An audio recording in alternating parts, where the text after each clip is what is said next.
तो दुनिया भर में कोरोना के केसेस 3 करोड़ 21 लाख के पार हो गए हैं, जबकि भारत में कोरोना के केसेस 57 लाख 37 हजार के पार हैं। दुनिया भर में कोरोना से अब तक करीब 9 लाख 83 हजार लोगों की मौत हुई है, जबकि भारत में कोरोना से अब तक 91,200 से ज्यादा अमवात हो चुकी हैं। दुनिया भर में अब तक 2 करोड़ 37 लाख से ज्यादा कोरोना मुतासिरीन सेहतयाब हो चुके हैं, तो वहीं भारत में अब तक कोरोना से 46 लाख 74 हजार से ज्यादा कोरोना के मरीज सेहतयाब हो चुके हैं। और अच्छी बात यह है कि भारत में कोरोना से सेहतयाब होने की शरह 81.5% है। नाज़रीन आदाब, मैं हूं विशाल आज़म और इस्तकबाल है आपका प्राइम डिबेट में। तो डिबेट आज खास तौर से इसी मौजू को लेकर है कि कोरोना जिसने पिछले 8-9 महीने से न सिर्फ हिंदुस्तान को बल्कि दुनिया के बेशतर ममालिक को अपने जाल में फंसा रखा है, और जो दुनियावी जो तरक्की है, जो मईशत की रफ्तार है, वो सुस्त पड़ चुकी है।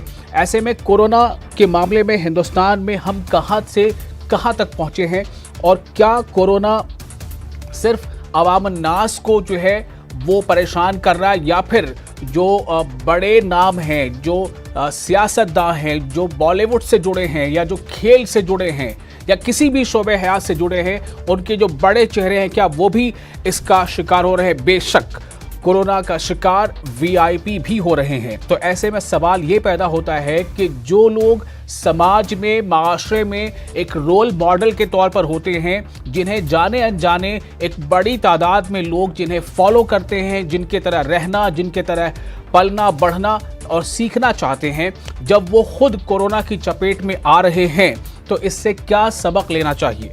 क्या हमें ये सबक लिया जाना चाहिए कि हमें हर हाल में एहतियाती तदाबीर करनी है, हमें किसी सूरत में इसे हल्के में नहीं लेना है?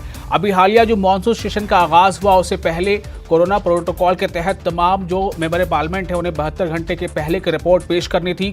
उसमें भी इंकशाफ हुआ कि 25 से ज़ायद जो मेंबर पार्लियामेंट है वो कोरोना पॉजिटिव हैं। तो यहाँ पर एक सवाल ये पैदा होता है कि कोरोना सिर्फ आम लोगों को अपना शिकार नहीं बना रहा है, बल्कि वीआईपी भी हो रहे हैं कोरोना का शिकार।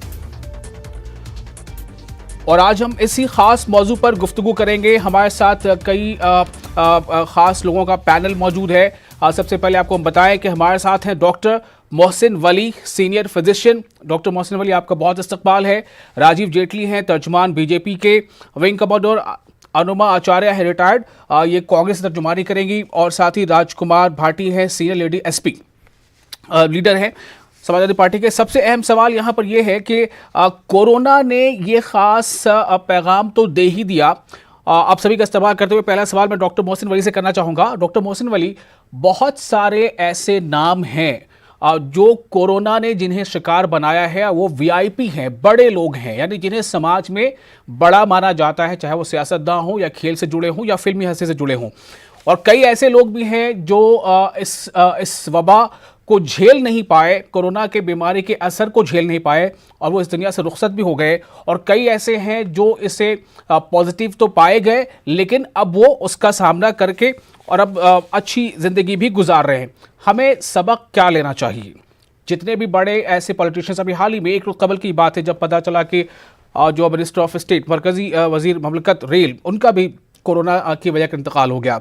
डॉक्टर मोहसिन वली, मैं ये जानना चाहता हूँ अपने नाज़रीन के लिए कि कोरोना से किस हद तक बचना ज़रूरी है, और क्या कोरोना सिर्फ अवामुन नास के लिए है, या ये आंकड़े हमें बताते हैं? हमें बहुत सारे भी हम तस्वीरें दिखाएंगे कि कितने ऐसे सियासतदान भी हैं या बड़े चेहरे भी हैं जो कोरोना का शिकार हुए।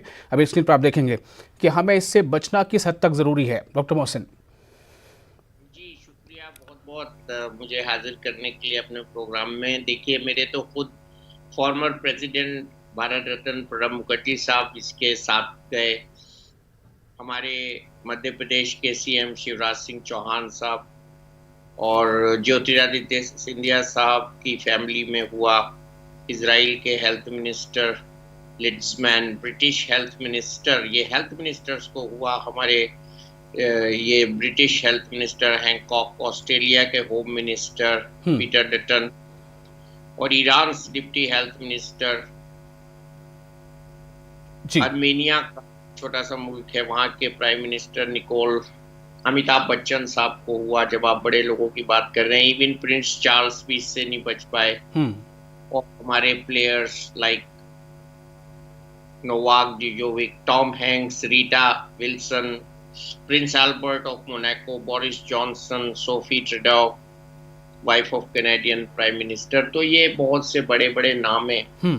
ये कोरोना जो है बड़े लोगों की बीमारी है और ये छोटे लोगों को आई है। ये फ्लाइट से फैली है, ये चाइना से फैली है, पूरी वर्ल्ड में गई है।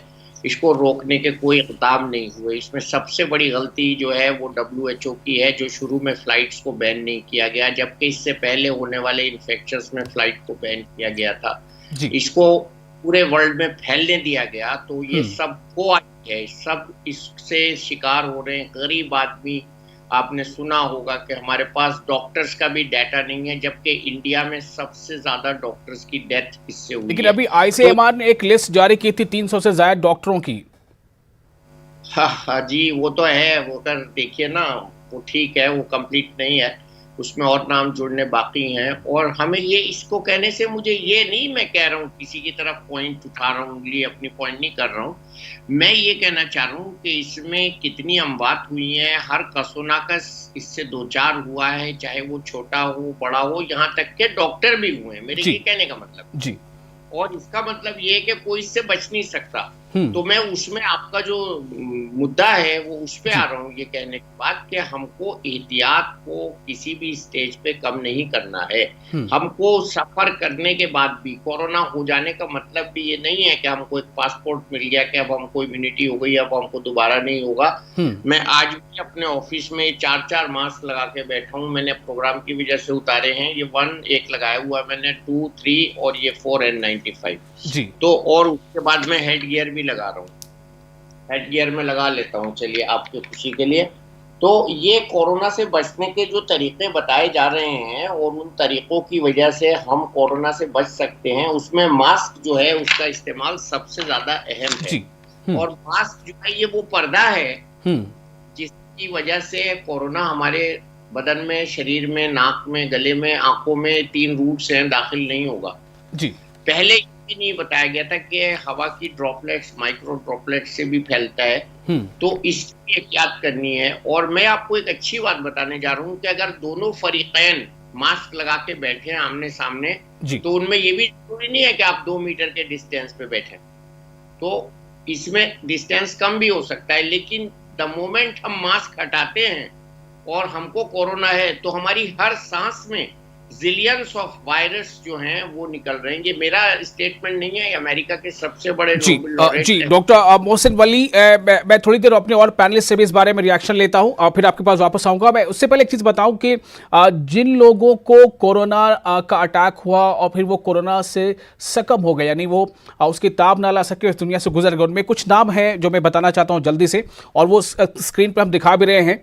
उनमें आप बंगाल से शुरू करते हैं। बंगाल में समरेश MLA TMC थे, उनका वो जो है उनकी जान चली गई कोरोना से। तमोनश घोष MLA TMC ये भी कोरोना से हलाक हो गए।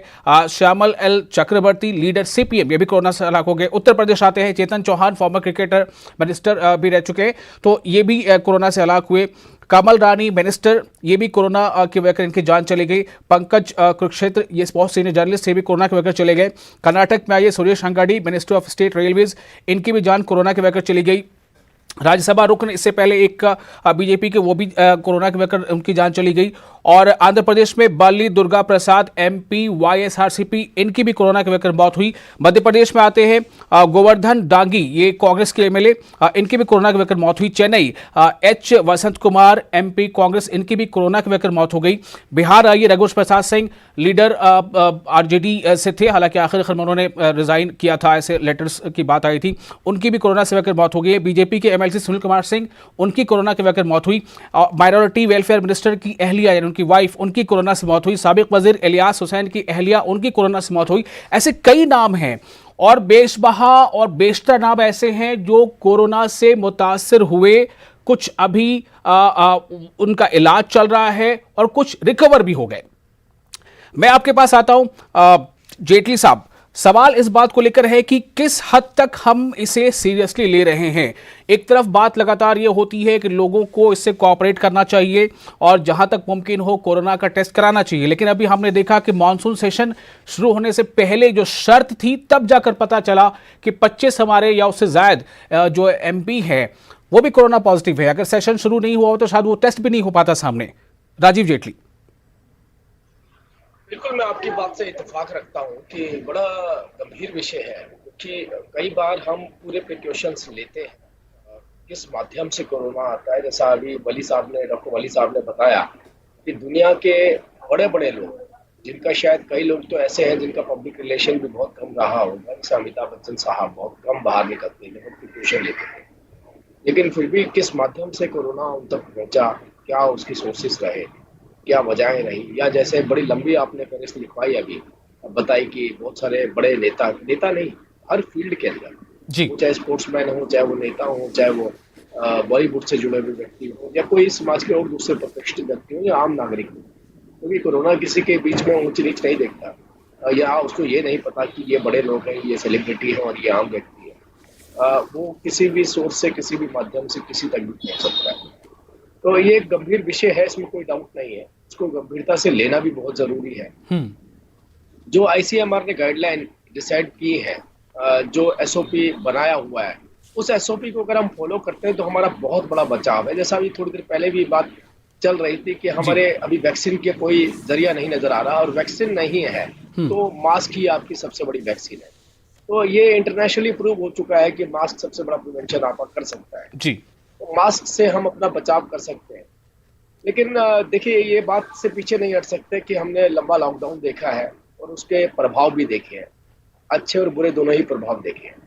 तो ऐसे में जब पूरी दुनिया आगे बढ़ना चाहती है, इकोनॉमी सुधारना चाहती है, रोजगार देना चाहती है, हर तरीके के व्यक्ति को सहूलत मिलनी चाहिए, वापस दुनिया अपने ट्रैक पे आ जाए, लेकिन फिर भी कोरोना तो नहीं जाने वाला है। कोरोना के साथ हमें जीना पड़ेगा, एग्जिस्ट करेगा कोरोना के साथ हमें जीना पड़ेगा, लेकिन सोशल डिस्टेंसिंग मेंटेन करना, मास्क का प्रॉपर इस्तेमाल करना। हमें अफसोस इस बात पर होता है, या जिन लोगों को भी थोड़ा सा इस बारे में फिक्र है, कि बहुत सारे ऐसे उसके बाद भी, मतलब अभी महीने भर के अंदर की बात है या 2 महीने के अंदर की बात है, कि बहुत सारे ऐसे प्रोग्राम हुए, और कई प्रोग्राम तो ऐसे भी थे जो सियासी भी थे, कुछ मजहबी भी थे। मैं किसी पार्टी का नाम नहीं ले रहा, आप सब लोग समझदार हैं, लेकिन ऐसी गैदरिंग हुई कि जो शायद आम दिनों में भी नहीं होती है। मैं आ रहा हूं अनुमा आचार्य के पास। मेरा सवाल आपसे यह है कि यहां पर पार्टी को अगर हम छोड़ दें थोड़ी देर के लिए, चाहे आप किस पार्टी से बिलोंग करते हैं या नहीं करते हैं, सवाल सिर्फ इतना है कि कोरोना बहुत संजीदा एक मसला है, इस पर भी लेकिन सियासत होती रही है। कब ऐसे हालात आएंगे कि हम बहुत ही सीरियसली इसको टैकल करेंगे, क्योंकि अब हम अबुआत के मामले में दुनिया में तीसरे नंबर पर हैं और केसेस के मामले में दुनिया में हम दूसरे नंबर पर हैं।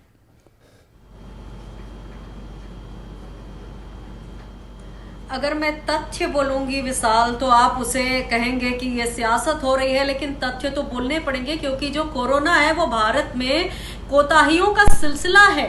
30 जनवरी को जब पहला केस होता है, उसके बाद 12 फरवरी को राहुल गांधी एक चेतावनी कहते हैं और कहते हैं कि ये एक बहुत बड़ी आपदा बनने वाली है, तब उनको नकार दिया जाता है, यूं ही उपहास में लिया जाता है इस बात को, क्योंकि 24 फरवरी में हमें नमस्ते ट्रंप करना था। तो वहां से शुरुआत होती है। इसमें सियासत मत देखिए, आप ये देखिए कि किस तरह से लापरवाहियां हैं। और फिर शुरुआती जो 1 लाख लोग थे वो तो 110 दिनों में हुए, पर 1 लाख से 10 लाख कितने दिनों में हुए? 60 दिनों में हुए। फिर उसके बाद जो 10 लाख से 20 लाख कितने दिनों में हुए? आने वाले 21 दिनों में हुए। उसके बाद 20 से 30 लाख कितने दिनों में हुए? 12-15 दिनों में हुए। तो जो स्पीड है, रफ्तार है, वो बढ़ती जा रही है। अभी हम 57 लाख पर आ गए हैं और नवंबर तक शायद हम 1 करोड़ पर आ जाए। ये बहुत ही दुखद बात है, ये बहुत बुरी बात है। और ऊपर से तुर्रा ये है कि 24 मार्च को आपको याद होगा सरकार गिराई गई। उसके पहले डॉक्टर हर्षवर्धन ने कहा, अरे ये कोई महामारी नहीं है, और 11 मार्च को WHO ने इसे एपिडेमिक घोषित कर दिया। तो एक तरह की मैं समझती हूँ कैजुअल एटीट्यूड बहुत ज्यादा है सरकार की तरफ से कि जब कोई चेतावनी दे रहा है तब सुनना नहीं, और फिर एकदम एब्रप्ट लॉकडाउन किया और फिर एब्रप्ट खोला, और खोलने के बाद ही हम 1 लाख से लेकर और अब 57 लाख पे पहुंच गए हैं। तो एक तो ये बात है। दूसरी चीज ये है कि उत्सव धर्मिता ये नहीं छोड़ी।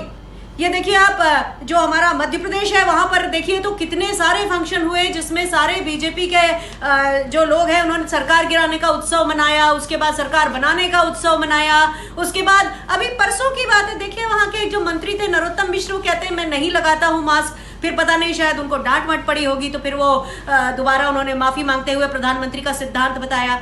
तो मैं ये देख रही हूं कि केवल एक्रोनिम्स बोलते हैं। आज प्रधानमंत्री जी ने बोला है ट्रैकिंग, ट्रेसिंग, ट्रेनिंग।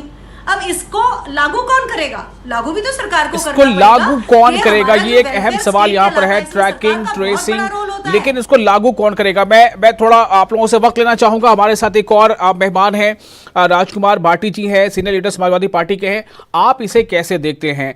हम सिर्फ इस बात पर आज इस पर चर्चा कर रहे हैं कि अक्रॉस पार्टी लाइन हमें ये देखना है कि ये मसला हिंदुस्तान के जो नागरिक हैं वो सबके सामने ये मसला है। जान जा रही है तो ये पूछकर नहीं जा रही है कि आपका नाम क्या है, आप क्या खाते हो या कहाँ रहते हो, बल्कि छोटे बड़े सियासतदान हो, फिल्मी जगत से हो, खेल जगत से हो, सबकी जान जा रही है। आपको लगता है कि संजीदा कोशिशें हुई हैं, कमी रह गई है तो कहाँ रही है?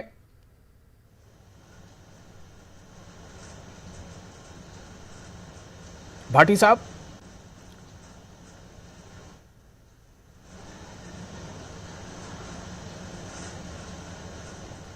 राजकुमार भाटी साहब, आपको मेरी आवाज मिल पा रही है? अच्छा, मैं फिर कोशिश करता हूं आपके पास पहुंचने की। उनको मेरी आवाज अभी मिल नहीं पा रही है। डॉक्टर मोहसिन, जब हम किसी भी ऐसे शख्स से बात करते हैं जिनका जुड़ाव किसी न किसी पॉलिटिकल पार्टी से होता है तो उनका जवाब जो है वो पार्टी लाइन से होता है, लेकिन ऐसा नहीं कि वो पूरा का पूरा झूठ होता है या पूरा का पूरा सच होता है। बिटवीन द लाइन आप फैक्ट क्या देखते हैं? ये पॉलिटिकल पार्टी के पास कोई कोरोना, किसी की भी पार्टी के पास कोरोना का इलाज ही नहीं है। तो जो भी इस वक्त गवर्नमेंट कर रही है, government is not political party. I am giving a very big statement for all of people who talk abstract things on media. Government is my government. Government is my country.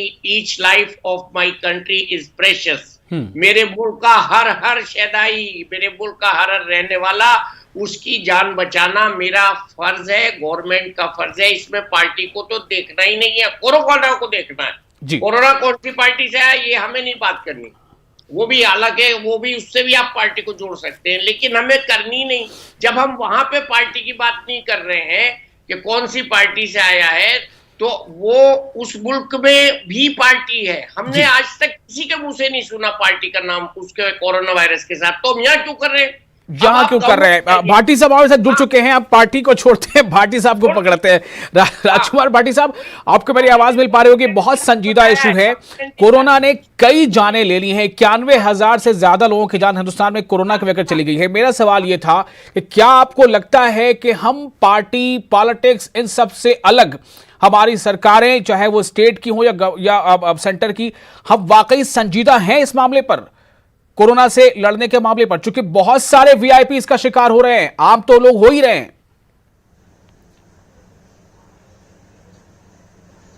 विशाल जी, दो बात। जी हाँ, बोलिए। मैं 2 बात संक्षेप में कहना चाहता हूं। बिल्कुल कहिए। ये दूसरे सज्जन बोल रहे हैं, उनसे आप पहले उनकी बात सुन लें। नहीं, अब आप बोलिए। मैं आपके पास पहले भी आया था, अब तक मेरी आवाज पहुंच नहीं पाई थी। आपने बताया लगभग 1 लाख के करीब। हाँ, मेरा ऑडियो डिस्टर्ब था। मैं तो एक तो किसी भी पैनलिस्ट को सुन नहीं पाया, मुझे नहीं पता किसने क्या बोला, मेरे ऑडियो डिस्टर्ब थी, वो आवाज नहीं आ रही थी मुझे बिल्कुल भी। तो एक तो जो जितनी भी मौतें हुई हैं, 1 लाख के करीब मौतें हुई हैं, सभी वीआईपी हैं। इस मौतों को 2 खेमों में बांटना कि ये वीआईपी हैं और ये साधारण लोग हैं। हर जिंदगी महत्वपूर्ण होती है। हर जिंदगी को बचाने की जिम्मेदारी सरकार की और स्वास्थ्य कर्मियों की है और समाज की है, सबकी जिम्मेदारी है। दूसरा, आपने पूछा कि पार्टी पॉलिटिक्स से अलग हटके, देखिए सरकार अगर सब चीज बढ़िया चलती रहे, सब लोग सुखी रहें तो सरकार की बहुत ज्यादा जरूरत नहीं होती। सरकार की जरूरत ही तब पड़ती है जब कोई संकट हो, कोई बाहरी संकट हो, आंतरिक संकट हो, कोई महामारी हो, कोई भूखमरी हो, समाज में अराजकता हो, तब सरकार की हमें सबसे ज्यादा जरूरत पड़ती है। और अगर उसमें सरकार बेहतर काम न कर पाए, ठीक से काम न कर पाए, तो उसकी आलोचना करने को राजनीति कहकर खारिज नहीं किया जा सकता। ये लोकतंत्र में हर व्यक्ति का अधिकार है कि वो सरकार की कमियों को बताए और सरकार से कहे कि आप ठीक से काम नहीं कर रहे हैं। ये जो कोरोना महामारी जो देश ने भुगती है और जो इतने लोग मरे हैं और कितने लोग बीमार हुए हैं, इस पूरे 6 महीने में मार्च से लेके आज तक कहीं ऐसा लगा ही नहीं कि सरकार ने जिम्मेदारी का परिचय दिया है, सरकार कहीं मिली है, सरकार ने कोई लोगों की मदद की है। लोगों को भगवान भरोसे छोड़ दिया गया है। प्रधानमंत्री खुद कह चुके हैं कि लोग आत्मनिर्भर बने, मतलब सरकार की कोई जिम्मेदारी नहीं है।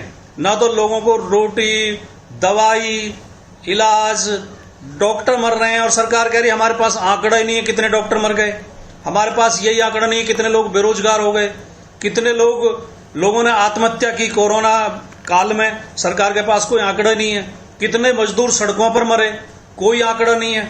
तो इसका मतलब सरकार को कोई चिंता नहीं है, सरकार अपनी जिम्मेदारी से पल्ला झाड़ रही है। और जो खबरें आ रही हैं, उत्तर प्रदेश में मथुरा से खबर आई है, एक डॉक्टर खुद अपने 14 सैंपल दे रहे हैं और आप अलग अलग नामों से उन्हें भेज रहे हैं, मतलब जिम्मेदारी नहीं निभाई जा रही है। सैंपल जाके लोगों के बीच में जाकर लिए जाने चाहिए थे, वो अपने रूम में बैठ के 14 सैंपल खुद एक डॉक्टर दे रहे हैं। आपकी जानकारी होगी इस खबर की। और दूसरी खबर आती है, लखनऊ में 48 पेशेंट प्राइवेट हॉस्पिटल्स को रेफर किए गए और 48 के 48 की मौत हो गई।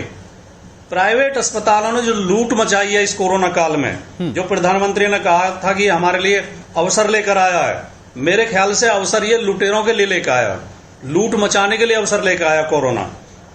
प्राइवेट अस्पतालों ने, सरकार का कोई नियंत्रण उनके ऊपर नहीं है। आपकी बात से मुझे एक खबर और याद आई। आज के कानपुर में एक लैब में पता ही चला कि जितने नेगेटिव केसेस थे उन्हें भी पॉजिटिव बना दिया गया। बाद में उसका फिर से टेस्ट हुआ तो 40 के करीब में से 30 से ज्यादा जो है वो पॉजिटिव नहीं थे, नेगेटिव थे, लेकिन पॉजिटिव बताया गया था। मोहसिन वली साहब, ऐसी भी बहुत सारी खबरें आ रही हैं, हमारे साथ सीनियर फिजिशियन मोहसिन वली मौजूद है। बहुत जगह ऐसी खबरें आई हैं कि अस्पतालों में कुछ खेल चल रहा है, कुछ मतलब गड़बड़ चल रहा है। बहुत सारे लोग तो अस्पतालों का रुख करने से बचना चाहते हैं।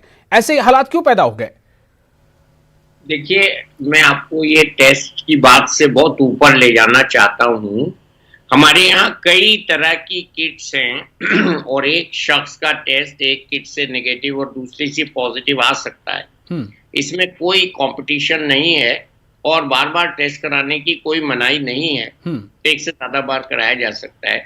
लेकिन जो असल मुद्दा है वो ये है कि ये टेस्ट गांव तक पहुंचे। इस वक्त की जो सबसे बड़ी आवाज है वो मेरी ये आवाज है जो आपके जरिए से सब तक पहुंचनी चाहिए कि हमारे जो गांव के वासी हैं, हमने बचपन में यही तो पढ़ा है, मेरा देश कृषि प्रधान देश है, मेरा भारत गांव में रहता है। तो गांव में इस वक्त रोकना इसको बहुत जरूरी है। गांव में रोकना इसे बहुत जरूरी है। बहुत अहम बात यहां पर सामने आई है। मेरे पास चूंकि वक्त कम है, मैं फिर से एक छोटा छोटा पॉइंट चाहूंगा कंक्लूजन के तौर पर। राजीव जेटली जी, कंक्लूड कैसे करेंगे आप इसको? भूल जाइए किसने क्या कहा है, आगे क्या आप मैसेज देना चाहते हैं अपने लोगों को, जो भी हमारे देश के लोग आपको सुन रहे हैं?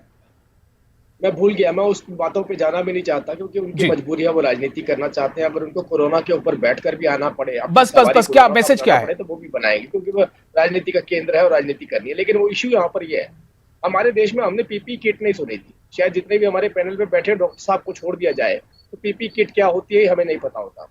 वेंटिलेटर रेयर केस के अंदर यूज किए जाते थे अस्पतालों के अंदर, और आज देखिए हमने 12 लाख टेस्ट पे पहुंच गए। पीपी किट हम एक्सपोर्ट कर रहे हैं, वेंटिलेटर हम एक्सपोर्ट कर रहे हैं। हमारी जो कोविड के अरेंजमेंट किए गए थे, जो बेड अरेंज किए गए थे, आज वो बेड खाली पड़े, मतलब इतनी तादाद में हमने बेड अरेंज किए हैं। तो जहां 500 टेस्ट कर रहे थे वहां 12 लाख टेस्ट के ऊपर पहुंच गए हैं। जो इंफ्रास्ट्रक्चर मतलब हमने देश ने अपनी क्षमता बढ़ाई है कोरोना से लड़ने के इस राह में, और इसको और आगे थोड़ा सा मजबूत करना होगा। फाइनल कमेंट अनुमा आचार्य, फाइनल कमेंट बहुत इख्तिसार में जी। जी, पहली चीज तो यह है कि अगर बिल्ली आंख बंद करके बैठ जाए और सोचे उसे कोई नहीं देख रहा है तो ये गलत बात है। हम बिल्ली की आंख खोलेंगे।